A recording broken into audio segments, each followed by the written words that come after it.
Assalomu alaykum kanalimiz hurmatli obunachilari. Hurmatli do'stlar, bugun ko'chmas bo'lchimiz xudo xolasa.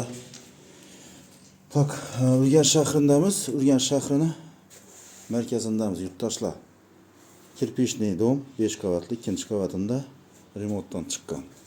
Aziz do'stlar, mo'ljalimizga keladigan bo'lsak, mo'ljalimiz Saxirni Bonisa, Oasis Cafe, ishqilib Shavat kanal, eski plyaj yanında 2 xona, 3 xona qilib qo'yibdilar. Yurtdoshlar girgandan ko'rib turganingizdek, katta prixoshkasi bor ekan bu yerimizni. Bu yonimizda bir xonasi ekan. Bu xonasimiz o'zi aslında sanuzel bo'lgan. Shuni spalni qilib qo'yibdilar. Bu yonimizda spalnisi. Ko'rib turganingizdek. Devorlarimiz как положено. Oboylar, patologlarimiz natijnoy. Yo'lni dik bo'yinda joylashgan aziz do'stlar.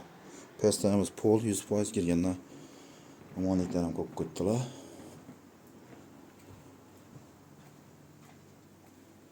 Bu yonimizda oshxonasi. Oshxonamiz bu yonimizda kuxonli mebellar qoladi bu yerda, gaz plitalar. Duh konturli katonimiz bor. Bu yerimiz sanuzelimiz, hojatxonamiz. Hammallari kafe, patologlarimiz plastik yurtdoshlar. Ishlarimiz ham e'tibor qilamiz. Element plastiklar, element akvaladan. Ko'rib turganingizdek, oynalarimiz ham plastik hammallari.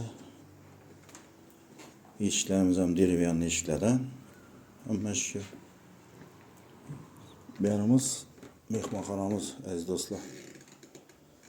Pastlarimiz pul bo'lgan, devorlarimiz oboy.